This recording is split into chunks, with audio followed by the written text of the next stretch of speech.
আসসালামু আলাইকুম, খুরশিদা কাকলি স্বাগত জানাচ্ছি এনটিভির সকালের খবরে। গ্রাউন্ড সিমেন্ট শিরোনাম দেখছিলেন, এবার পুরো খবর।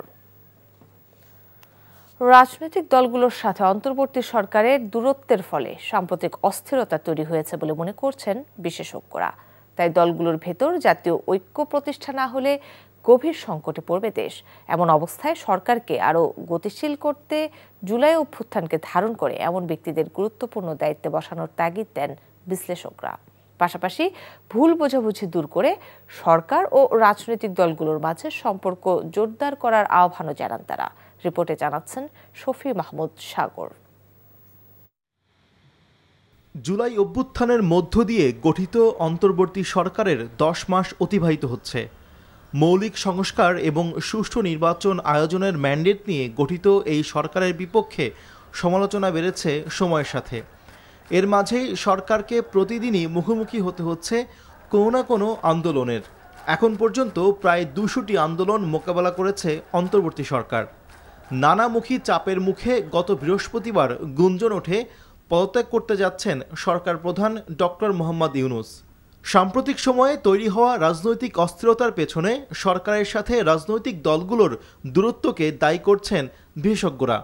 বলেন, গুরুত্বপূর্ণ পদে এমন অনেক ব্যক্তি আছে যারা জুলাই অভ্যুত্থানকে ধারণ করে না, ফলে ব্যাহত হচ্ছে সরকারের কার্যক্রম।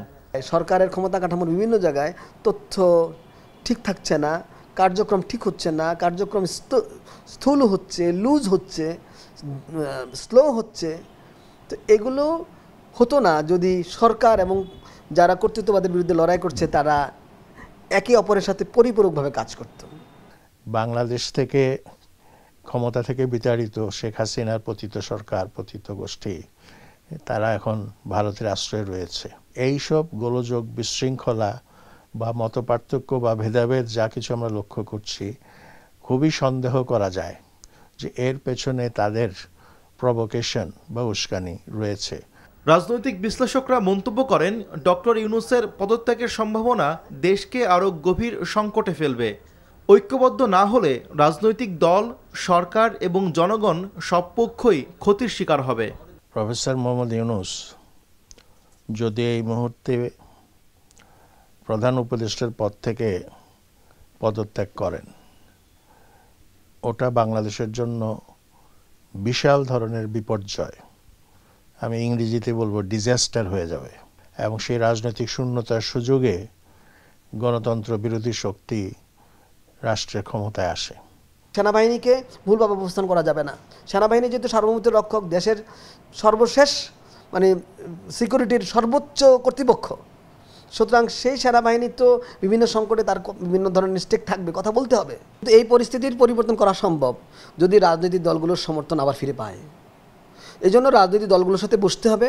সুষ্ঠু নির্বাচনের জন্য রাজনৈতিক স্থিতিশীলতা জরুরি জানিয়ে বিশ্লেষকরা বলেন, রাজনৈতিক ঐক্য ব্যতীত অস্থিরতা দূর করা সম্ভব নয়। শফি মাহমুদ সাগর, এনটিভি নিউজ, ঢাকা। অন্তর্বর্তী সরকারের প্রধান উপদেষ্টা ডক্টর মোহাম্মদ ইউনূসের পদত্যাগ চায় না বিএনপি, তবে তিনি থাকতে না চাইলে বিকল্প বেছে নেবে জনগণ।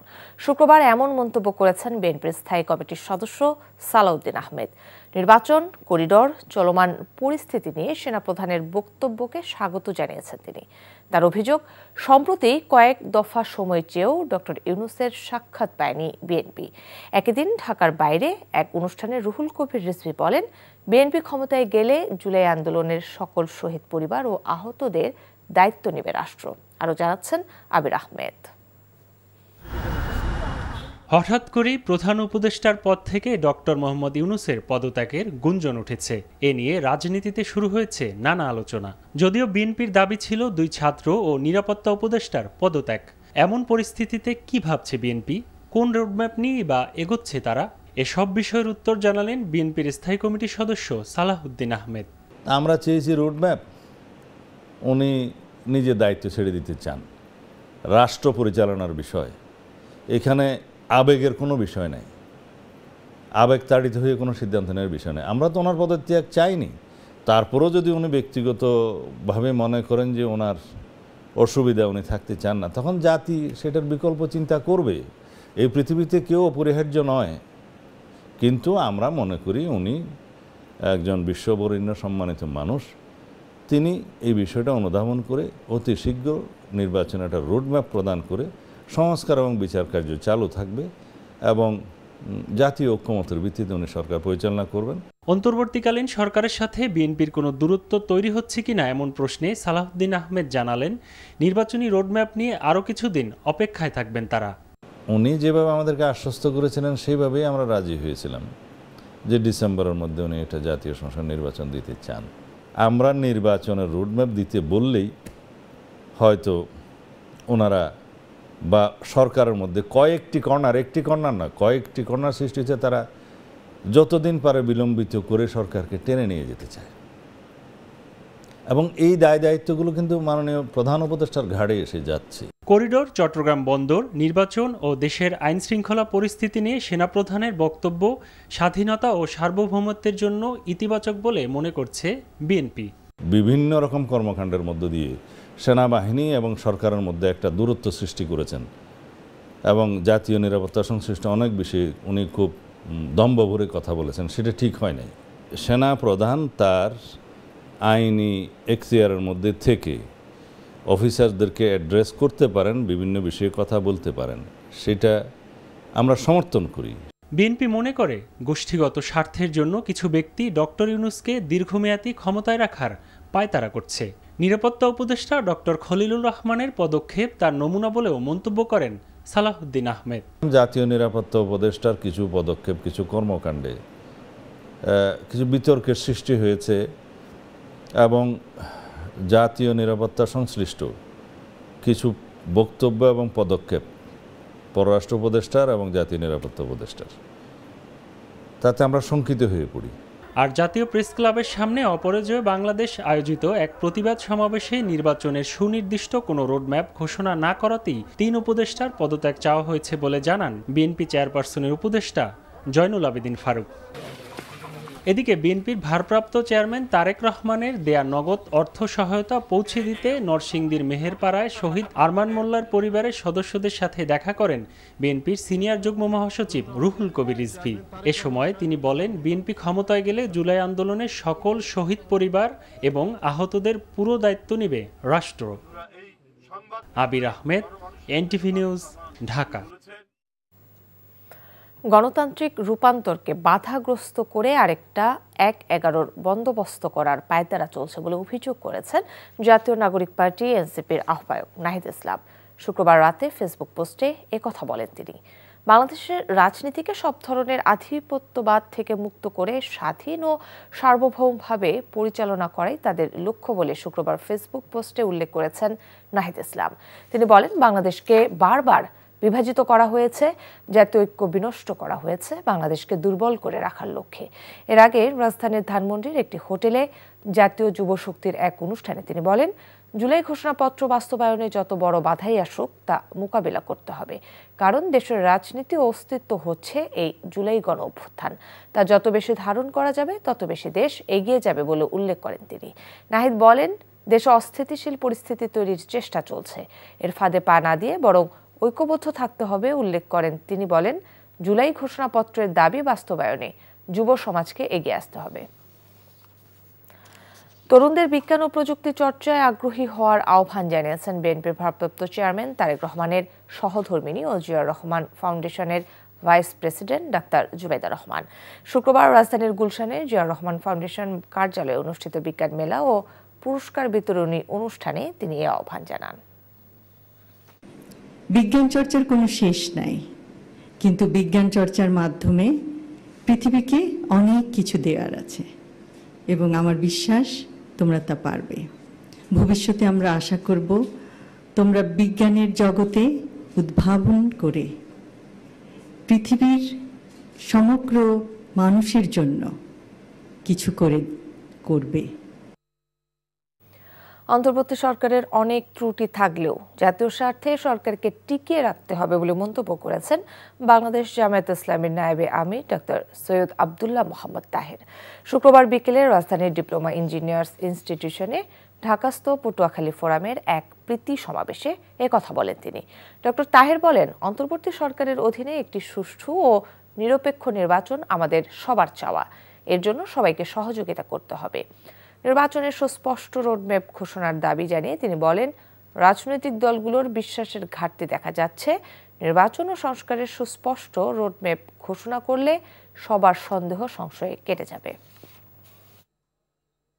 জাতিকে অধ্যাপক ইউনূসের নেতৃত্বেই যে ইন্টারিম গভর্নমেন্ট আছে সেই গভর্নমেন্টকে টিকে রাখতে হবে, টিকে থাকা অপরিহার্য প্রয়োজন।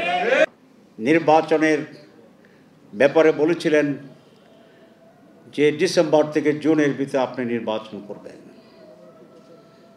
আমরা আজকে স্পষ্ট বলতে চাই, এই সময়ের ভিতরে আপনি সুস্পষ্টভাবে একটি নির্বাচনের রোডম্যাপ ঘোষণা করুন। এক একজনের এক এক মত হলেও সবসময় দেশ ও জনগণের কল্যাণ চায় বিএনপি। শুক্রবার বগুড়ায় রংপুর ও রাজশাহী বিভাগীয় তারুণ্যের সেমিনারে একথা জানান দলটির স্থায়ী কমিটির সদস্য নজরুল ইসলাম খান। বলেন, 15 বছরে দেশের সকল প্রতিষ্ঠান ভেঙে ফেলা হয়েছে। এসব প্রতিষ্ঠান আবারও আগের অবস্থায় ফিরিয়ে দিতে 31 দফা রাষ্ট্র সংস্কারের প্রস্তাবনা দিয়েছে বিএনপি। জনগণের সহযোগিতা ছাড়া কোনো কিছুই বাস্তবায়ন করা সম্ভব নয় মন্তব্য করে নজরুল ইসলাম খান বলেন, সবার জন্য উন্নয়ন আর গণতন্ত্র প্রতিষ্ঠা করতে চায় বিএনপি। দেশ গড়ার যোগ্যতা কার আছে তা তরুণ প্রজন্মকে ভেবে দেখার আহ্বান জানান নজরুল ইসলাম খান। এক এক পথে, এক এক জনের এক এক মত, কিন্তু সবাই আমরা দেশ এবং মানুষের কল্যাণ চাই। 15 বছর ধরে ভেঙে ফেলা এদেশের সব রাষ্ট্রীয়, প্রাতিষ্ঠানিক, সাংবিধানিক সব প্রতিষ্ঠান ভেঙে ফেলা হয়েছে। সেই ভেঙে ফেলা প্রতিষ্ঠানগুলি মেরামতের লক্ষ্যে আমরা 31 দফা কর্মসূচি দিয়েছি।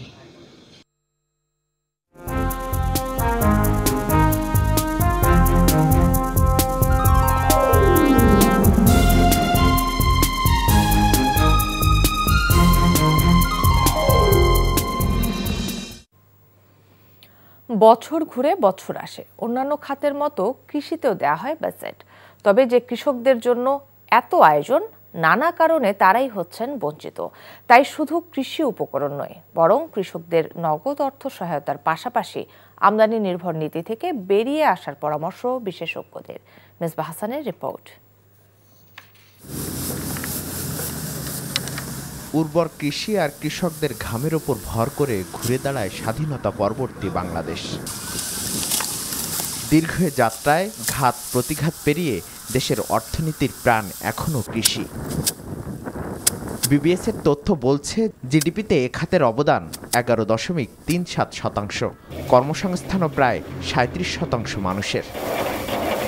যে কৃষি ও কৃষকদের অবদানে এগিয়েছে দেশ, দীর্ঘ পথ পেরিয়ে এসে এখনও আয় ব্যয়ের হিসাব কষতে বসলে কতটুকু গুরুত্ব পায় কৃষি? প্রতি বছরই কিন্তু বাজেট হয়, প্রতি বছরই কিন্তু ভর্তুকি থাকে।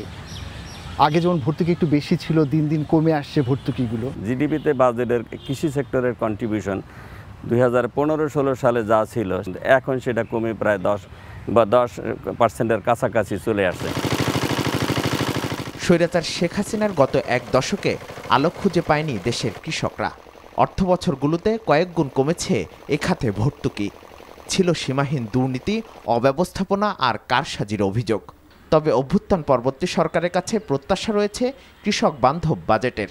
প্রতি বছর তো আমরা উৎপাদনে প্রচুর বাজেট করি, এবার যদি একটু ভিন্নভাবে চিন্তা করি যে আমরা উৎপাদনের বাজেট থাকলেও পাশাপাশি আমাদের ফসলগুলো বিদেশে নেওয়ার জন্য কী কী স্টেপ নিলে আমরা বিদেশে পাঠাতে পারবো অথবা বেশি বাজার মূল্য পাবো, সেই রকম আমাদের ভ্যালু এডিশন কিছু করতে হবে। তাহলে কিন্তু কৃষক লাভবান হবে, সেই জায়গাতে বাজেট কিন্তু আমাদের রাখতে হবে।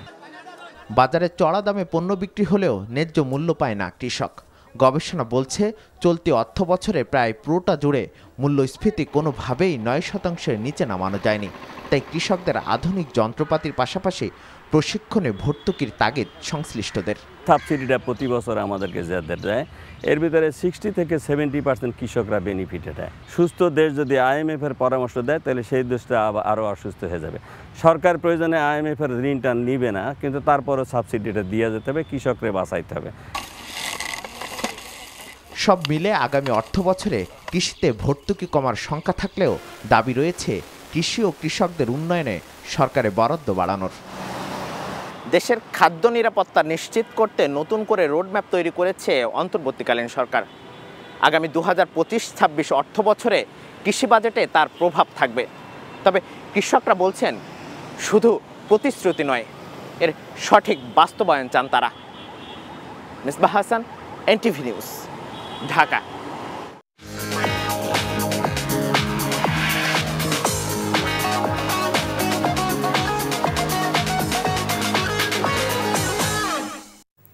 এবার মার্কেন্টাইল ব্যাংক অর্থনীতির খবর। অর্থ উপদেষ্টা সালেউদ্দিন আহমেদ বলেছেন, নানামুখী চাপে সরকার চ্যালেঞ্জের মধ্য দিয়ে যাচ্ছে, আর নানা সংকট থাকা সত্ত্বেও দেশ এগিয়ে যাচ্ছে বলে মন্তব্য করেছেন তত্ত্বাবধায়ক সরকারের সাবেক উপদেষ্টা হোসেন জিল্লুর রহমান। রাজধানীর রেসিডেন্সিয়াল মডেল কলেজে আয়োজিত এক অনুষ্ঠানে এসব কথা বলেন তারা। আরও জানাচ্ছেন আরাফাত ইসলাম। ইন্টারেস্ট আমাদের মুখ্য ব্যাপার না। সপ্তমবারের মতো আয়োজিত বাংলাদেশ অর্থনীতি অলিম্পিয়াড 2025-এর জাতীয় পর্বে দেশের ব্যাংকিং খাতের সংশ্লিষ্টরা বলেন, জুলাই আগস্ট অভ্যুত্থান পরবর্তী 9 মাসে দেশের অর্থনীতি অনেকটাই ঘুরে দাঁড়িয়েছে। রেমিট্যান্স ও রিজার্ভের সাথে বেড়েছে রপ্তানি এবং ডলার সরবরাহও। তবে ফের রাজনৈতিক অস্থিরতা বিরাজ করলে দেশের অর্থনীতি আবারও স্থবির হয়ে পড়বে বলে শঙ্কা তাদের।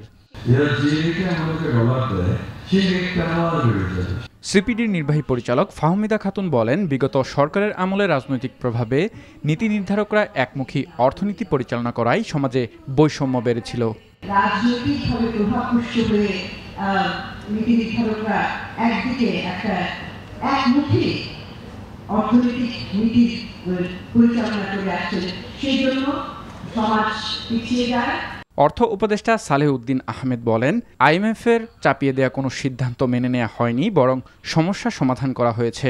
আইএমএফ ওয়ার্ল্ড ব্যাংকের কত কিছু কথাবার্তা বলে সেটা যদি এখন সুখকর না, এটা সাব অপটিমাল সলিউশন আমরা দিয়েছি, সেটা হয়তো পারি না, বা ওরা যে যেটা করতে যেত সেটা চাপিয়ে দিতে পারি না, আমরা একটা সলিউশনে আসছি। আর আমাদের জন্য একটু এখন আমরা অনেক চ্যালেঞ্জের ভিতরে আজকে দেরি হয়েছে, কারণ আছে সকাল থেকে আমার অনেক রকম ডায়নামিক্স। সেটা তত্ত্বাবধায়ক সরকারের সাবেক উপদেষ্টা হোসেন জিল্লুর রহমান বলেন, আগামী দিনে সংকট কাটিয়ে দেশকে এগিয়ে নিতে কর্মক্ষম মানুষের বিকল্প নেই। সবসময় নানা ধরনের সংকট অতিক্রম করে বাংলাদেশ এগিয়ে যাচ্ছে এবং এই এগুলোর পথে সক্ষম মানব সম্পদ তৈরি করা হচ্ছে অন্যতম এজেন্ডা। সংকটের নানা চেহারায় আমরা সবসময় মোকাবেলা করতে থাকি। আমাদের যদি শুভ নিয়তের জায়গায় আমরা যদি ঐক্যবদ্ধ থাকি, এগিয়ে যাওয়ার পথে এই সক্ষম মানুষগুলোই হবে অন্যতম কারণ। এবারের আসরে জাতীয় পর্বে দেশের বিভিন্ন পর্যায়ের শিক্ষা প্রতিষ্ঠান থেকে 500 শিক্ষার্থী অংশগ্রহণ করেন। আরাফাত ইসলাম, এনটিভি নিউজ, ঢাকা। এই ছিল সকালের খবরে। এই খবরের ভিডিও সহ আপডেট জানতে ভিজিট করুন এনটিভি অনলাইন www.ntvbd.com। এছাড়াও এনটিভির জনপ্রিয় সব অনুষ্ঠান ও খবরের আপডেট জানতে ভিজিট করুন আমাদের ইউটিউব ও ভেরিফাইড ফেসবুক পেজ। এতক্ষণ সাথে থাকার জন্য ধন্যবাদ সবাইকে।